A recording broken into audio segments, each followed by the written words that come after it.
रहा था बहुत ज़्यादा एक भार कह सकते हैं बीजेपी को, जिस तरह की उठापटक चल रही है। हालांकि ये मानेंगे नहीं जहां तक है, मैं इनसे जब सवाल पूछूंगा, लेकिन उससे पहले मैं आपको बता दूं कि जो हालात हैं बीजेपी के वो इस वक्त कहीं ना कहीं काफ़ी उठापटक वाले चल रहे हैं। और मैं ब्रेक से पहले पर्सनल लाइफ के बारे में इनसे बातचीत हुई थी, लेकिन अब पूरी तरह से राजनीति के ऊपर बात होगी और ख़ास तौर पर जो मिशन 2013 इनके कंधों पर है उसको ये किस तरह से ले जा रहे हैं और किस तरह की उम्मीद अब बीजेपी के लिए देखते हैं। अरुण जी, अब राजनीति की बात पूरी तरह से 2013 बहुत ज़्यादा दूर नहीं है। आप लगातार कांग्रेस को नाकामयाब सरकार बताते रहे हैं। आपकी क्या कामयाबी की वजह रहेगी 2013 में? सबसे पहला सवाल। देखिए, मैं 3 भागों में बांटता हूं उसको। पिछली भारतीय जनता पार्टी की सरकार की उपलब्धियां, इस सरकार का पूरा तरह से हर मोर्चे पर विफल होना, और तीसरा संगठनात्मक आधार पर कार्यकर्ताओं का मनोबल बढ़ाना और संगठन का ढांचा खड़ा करना। इन 3 फ्रंटों पर हम पूरी तैयारी करते हैं। जहां तक पिछली हमारी 4 बार सरकार राजस्थान में भारतीय जनता पार्टी की रही है, 3 बार भैरव सिंह जी के नेतृत्व में, 1 बार वसुंधरा जी के नेतृत्व में, और केवल में एक सरकार की नहीं, 4 सरकारों की बात करें तो भाजपा की हर सरकार जनताओं की आकांक्षाओं को पूरा करने वाली है। ये तो मानते होंगे कि जो भारतीय लोग हैं, जो हम सब भारतीय हैं, कहीं ना कहीं हमें भूलने की बहुत आदत होती है, चाहे वो विकास हो चाहे बुराइयां हो, हम बहुत जल्दी भूल जाते हैं और फिर जो मौजूदा हालात होते हैं उनके ऊपर बहुत ज़्यादा वोटिंग होती है। नहीं, मैं आपसे सहमत नहीं हूँ इस बात को। राजस्थान का जो लोकतंत्र इतना परिपक्व है और यहाँ का मतदाता इतना परिपक्व है कि समय आने पर पुरानी बातों को भी याद करता है और पूरी तरह से अपने इस मताधिकार का इस्तेमाल करता है। ये आने का बहुत बड़ा कारण कि हम उसके लिए कुछ जिम्मेदार ज़्यादा है। कांग्रेस का आना, कांग्रेस के खाते में ज़्यादा क्रेडिट नहीं जाता, हमारे उसमें ज़्यादा है। कुछ चुनाव की समीकरण, चुनाव की गणित, टिकटों का वितरण। आपने जैसे कहा विकास को आप बात बताते हैं कि जो पिछली आपकी सरकार थी उसमें विकास की बात आप मानते हैं, तो अगर विकास था तो फिर लोगों ने क्यों नहीं माना? देखिए, आपको भी अगर ध्यान होगा पिछले 4 साल पहले की याद करें, उस सरकार के खिलाफ एंटी इनकम्बेंसी नहीं थी। खुद कांग्रेस के लोग भी इस बात को मानते थे कि उस सरकार के जाने की कोई स्थिति नहीं थी। दुर्भाग्य से मैंने जैसे कहा कि हमारी कुछ रणनीति और कुछ टिकटों का वितरण, ये कुछ ऐसी चीजें रही जिनके कारण से हम छोटे मार्जिन से चुनाव हारे। 16 सीट ऐसी हैं जो 1000 से कम वोटों से हारे। 5000 वोटों से कम हारे ऐसी 66 सीट होती हैं राजस्थान में जिनको हम हारे। तो ये बहुत छोटा मार्जिन होता है, जिसके आधार पर हम थोड़ा सा भी हम उन चीजों को संभाल लेते हैं तो हम 140 के आसपास की भरपाई हो जाए। इसको लगभग मैंने ठीक किया है काफी कुछ। जहां तक है, मैं संगठनात्मक ढांचे की बात करता हूँ। मेरे आने के बाद राजस्थान में 2 बाई इलेक्शन हुए, उनमें से एक हम बाई इलेक्शन को जीते और दूसरा बाई इलेक्शन जो हम 22,000 से हारे थे जनरल इलेक्शन में, उसको हम 3000 से आकर हारे उस चुनाव को।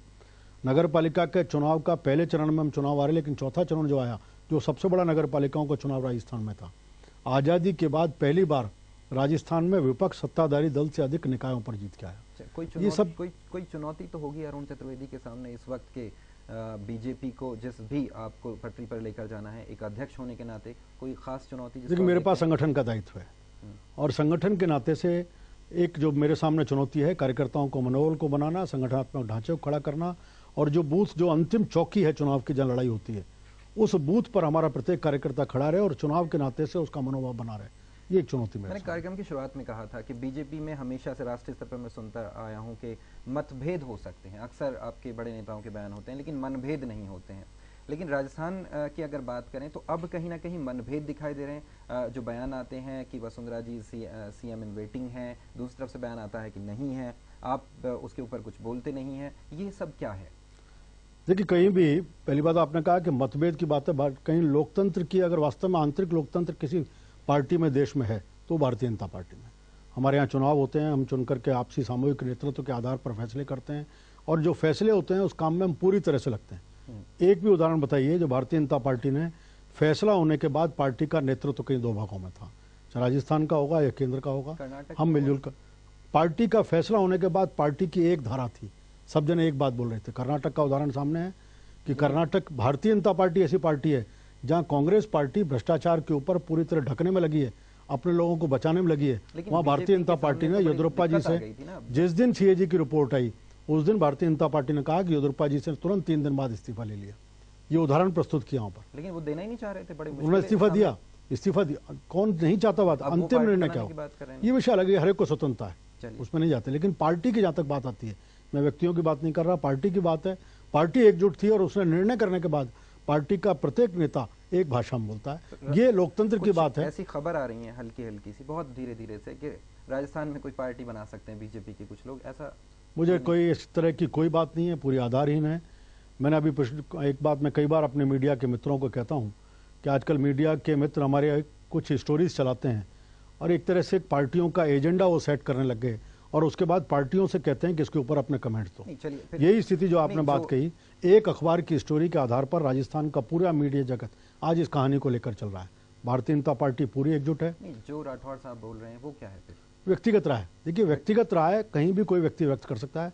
मैंने कहा कि कोई भी व्यक्ति, हम जब फोरम पर बैठते हैं, फोरम पर बैठने के बाद जो निर्णय होता है वो अंतिम होता है और उस निर्णय पर साफ चलता है। बीजेपी में अब हर कोई अपनी नदी बनाने में लग गया है, बजाय इसके कि समुद्र में मिलकर लहर बन जाए, क्योंकि लहरों को रोकना बहुत मुश्किल होता है। लेकिन यहाँ पर कोशिश, मुझे ऐसा लगता है पर्सनली, कि कहीं ना कहीं बीजेपी में राष्ट्रीय लेवल से लेकर जब मैं यहाँ क्षेत्रीय लेवल तक देखता हूँ कि हर किसी को अपनी नदी नाले बनाने में लग गए कि मेरा अपना वजूद क्या होगा, समुद्र नहीं बनना चाहते। ऐसा क्यों हो गया बीजेपी में? देखिए, एक पार्टी ऐसी है, मैंने पहले भी कहा, कांग्रेस पार्टी में किसी का वजूद नहीं है। वहाँ एक परिवार का, एक व्यक्ति का वजूद होता है और सबको उस छाते के नीचे ही चलना पड़ता है।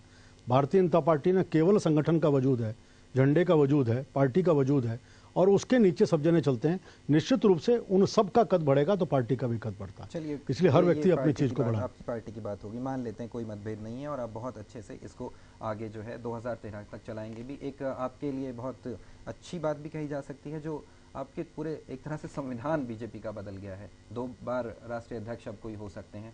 आप अपने लिए किस तरह से देखते हैं? मैं इस बारे में, मैंने आपको पहले भी कहा कि मैं अपने दायित्वों के बारे में कभी विचार नहीं करता।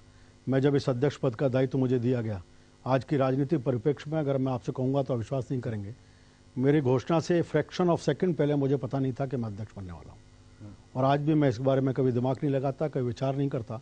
मेरे से पहले वरिष्ठ कार्यकर्ता बहुत हैं जो मेरे बारे में निर्णय करेंगे और जो मेरे बारे में निर्णय करेंगे उस दायित्व को मैं पूरा करने के लिए अपनी काम जो किया है इस बीच बहुत अच्छे से काम किया है। आप देखते हैं कि मैंने बहुत ईमानदारी के साथ अपने पूरे दायित्व को निभाया है। तो केवल मैंने नहीं, मेरे से पहले जितने अध्यक्ष रहे भारतीय जनता पार्टी के, वो चाहे जनसंघ में रहे होंगे, बीजेपी में, उन सब ने बड़ी मेहनत के साथ इस पार्टी को खड़ा किया है। और आज भी हमारे यहाँ कोई अध्यक्ष अकेला काम नहीं करता, सब मिलजुल करके काम करते हैं, तब जाकर के हम जिस लक्ष्य को लेकर चलते हैं उसको प्राप्त करते हैं। चलिए, लक्ष्य की बात करें। 2013 और 2014 2 बड़े लक्ष्य आपके सामने हैं, बीजेपी के सामने हैं। 2013 राजस्थान की अगर बात करें तो कांग्रेस की विफलताओं की अगर बात करें तो कौन सी ऐसी बड़ी विफलता है, कौन सी ऐसी चीज़ है जिसको आप लेकर जाएंगे जनता के बीच, आम आदमी के बीच, कि कांग्रेस ने ये आपके लिए नहीं किया जो इन्हें करना चाहिए था? देखिए, मैं आप, क्योंकि हम तुलना की स्थिति में आ गए, केंद्र में भी हमने 6 साल सरकार दी है और हमने राजस्थान में भी 4 बार सरकार दी है। पिछली 5 साल की मैं बात करूंगा, उसके आगे की नहीं करूंगा। ठीक है। महंगाई, भ्रष्टाचार, कालाधन, एफडीआई, ये 4 मुद्दे केंद्र के हैं जो आम आदमी को प्रभावित करते हैं। एक छोटा सवाल पहले यहाँ पे, जो खुद सरकार, जो पार्टी खुद 100% विदेशी निवेश की बात करती है, वो अब बहस से भागती है, आज इसके विरोध में आती है, ऐसा क्यों? कभी हम बहस से नहीं भागे। तो जो हमने कहा कोलगेट वाले विषय के ऊपर संसद इसलिए नहीं चलने दी, हमने जब 2G स्पेक्ट्रम का मामला आया था, भारतीय जनता पार्टी ने कहा था कि जेपीसी बनाओ। आज जेपीसी बनने के बाद मैंने विदेशी निवेश की बात की है। आप उस पर एफडीआई के ऊपर सरकार ने बहस नहीं की। तो सरकार ने कहा था कि हम जब भी एफडीआई लेके आएंगे उस समय सब दलों से बात करेंगे तब लेके आएंगे। दुर्भाग्य से उसी सरकार ने एफडीआई को पिछले दरवाजे से इस देश के ऊपर थोपा। आप संसद नहीं चलने देते हैं, यहाँ विधानसभा नहीं चलने देते हैं। ये चल, हमने कहा कि हमने संसद चलना हम चाहते हैं, लेकिन संसद चलने के, संसद की बहस के साथ साथ संसद ऐसा फोरम है जहाँ अकाउंटेबिलिटी भी तय होनी चाहिए। कोयले का जैसा घोटाला हुआ, उस कोलगेट वाले मामले के ऊपर केवल बहस नहीं, हमने कहा उसको अकाउंटेबिलिटी से होनी चाहिए। एफडीआई पे आपने जवाब नहीं दिया। मैंने दोनों चीजों पर लिखा। एफडीआई के ऊपर मैंने इसलिए कहा कि एफडीआई और संसद अभी तक विषय नहीं आया। संसद जो नहीं चली वो कोलगेट वाले विषय के ऊपर थी। एफडीआई का जो विषय था उस विषय के ऊपर भारतीय जनता पार्टी ने, क्योंकि संसद के बाहर उन्होंने घोषणा की है, इसलिए हम सड़कों तक लड़ाई लेके हैं और आगे संसद तक लेके जाने की बात हमने की है और लगातार चलाएंगे। मैं इसको जोड़ता हूं कि न्यूक्लियर डील की जब बात आई थी, अमेरिका के प्रेशर में आकर के भारत की सरकार ने न्यूक्लियर डील घोषित की थी और उसमें यही वादे भारत की जनता के साथ किए थे कि प्रत्येक गांव रोशन होगा, उसमें लट्टू जलेगा, बिजली होगी। चलिए, राजस्थान में आप ये इन तमाम मुद्दों को लेकर के जाएंगे, लेकिन आप ऐसी अपनी पिछली सरकार की कोई ऐसी उपलब्धि बताएंगे कि मैंने केवल लेकर जाएंगे कि भाई हमने ये किया था, इन्होंने नहीं किया? मैंने केवल केंद्र के जो मुद्दे लिए, राजस्थान में बिजली की उपलब्धता का विषय होगा, बिजली को गांव-गांव में पहुंचाने का विषय होगा, हमने उपलब्ध कराया। युवाओं को रोजगार देने का विषय हमने कहा था 1 लाख युवाओं को, 1 लाख युवाओं को रोजगार देने की बात, हमने 10 लाख युवाओं को रोजगार दी। और इस अशोक गहलोत की सरकार ने पिछले 4 सालों में अभी तक 1 लाख लोगों को भी रोजगार नहीं दिया। हमने इंफ्रास्ट्रक्चर खड़ा करने की बात की। मैं अटल जी की सड़कों की बात नहीं करता, अटल जी के ग्रामोत्थान की बात नहीं करता, प्रधानमंत्री सड़क रोजगार योजना की बात नहीं करता। राजस्थान की भारतीय जनता पार्टी की सरकार ने पीएचसी, सीएससी, विद्यालय, सड़कों का बनाना, इन सब चीज़ों के नेटवर्क को पूरा खड़ा करने का काम किया और उसमें इंडस्ट्रीज के भी। बीजेपी ने क्या किया पिछले जो 5 साल आपकी पार्टी थी, उसमें आप कोई ऐसी उपलब्धि दो खास जो आम लोगों के लिए आपने की है? हमने कहा कि दो चीज़, एक तो बिजली की उपलब्धता हमने सुलभ कराई। आम आदमी को हमने कहा था कि 24 घंटे घरेलू बिजली और 8 घंटे किसानों को बिजली, ये उपलब्ध कराने का काम किया। ये पिछली अशोक गहलोत जी के नेतृत्व वाली कांग्रेस सरकार भी नहीं कर पाई और ये अशोक गहलोत जी की सरकार भी नहीं कर पा रही, जिसको 5 साल के शासन में हमने उपलब्ध कराया। हमने आम आदमी को चिकित्सा देने की बात, शिक्षा का स्तर उठाने की बात हमने किया, युवाओं को रोजगार की बात, बहुत सारी योजनाएं अब चला दी है। मैं युवाओं को रोजगार देने की बात कि गांव-गांव में हमने हर गांव से पंचायत में ऐसा व्यक्ति है जिसको रोजगार मिला 10 लाख लोगों को। आपने 4 फ्लैगशिप योजनाओं की बात की है, आपने मुफ्त दवा योजना की बात की, मुफ्त आवास योजना की बात की, जननी शिशु सुरक्षा योजना, 2-3 और है, मैं उनको आपके बात में जोड़ देता हूँ। इस सरकार की ये योजनाएं सटीक होंगी, यशस्वी होंगी, लेकिन दुर्भाग्य से इसका इम्प्लीमेंटेशन कहीं नहीं है और धरातल पर इनका कोई भी काम नहीं दिखता। आज दवाइयों की स्थिति है तो आप जयपुर में बैठे, जयपुर में एसएमएस के भी अस्पताल में चले जाइए, उन 150 दवाइयों में से कितनी उपलब्ध है? आप जयपुर छोड़ दें, गाँव में जाएं तो उसकी हालत और ज़्यादा देखेंगे। जरा जयपुर से बाहर निकल के देखेंगे तो ध्यान आएगा कैसी स्थिति सब जगह है। चलिए ठीक है, वक्त की कमी होती है हमेशा टीवी प्रोग्राम में, लेकिन एक आखिरी सवाल ये कि कांग्रेस के इन जो 4 साल हैं, इन्हें कितने नंबर आप देंगे? मैं तो लगता है मुझे कि सरकार जिन चीज़ों पे चली थी उनमें से कोई काम को पूरा नहीं कर पाई और पूरी तरह जनता को निराश किया। नंबर मुझे लगता है 0 से भी शुरू करूंगा इसको। 0 से। मुख्यमंत्री को? मुख्यमंत्री जी स्वयं व्यक्ति अच्छे हैं, उनके एक छवि ठीक है। कार्यकाल है ये वाला कार्यकाल, इसको किस तरह? मैं लेकिन वो नेता के नाते ना तो अपने कैबिनेट के लीडर के नाते से कहीं अपनी छवि बना पाए, ना उनके मंत्रिमंडल में जिस प्रकार की खटपट है। आखिरी सवाल, बीजेपी ने जो विपक्ष की भूमिका निभाई है, 10 में से कितने नंबर पिछले 4 साल में? मैं लगभग 9 नंबर को देता हूँ कि पूरी तरह सदन के अंदर और सदन के बाहर हमने सरकार को घेरा है।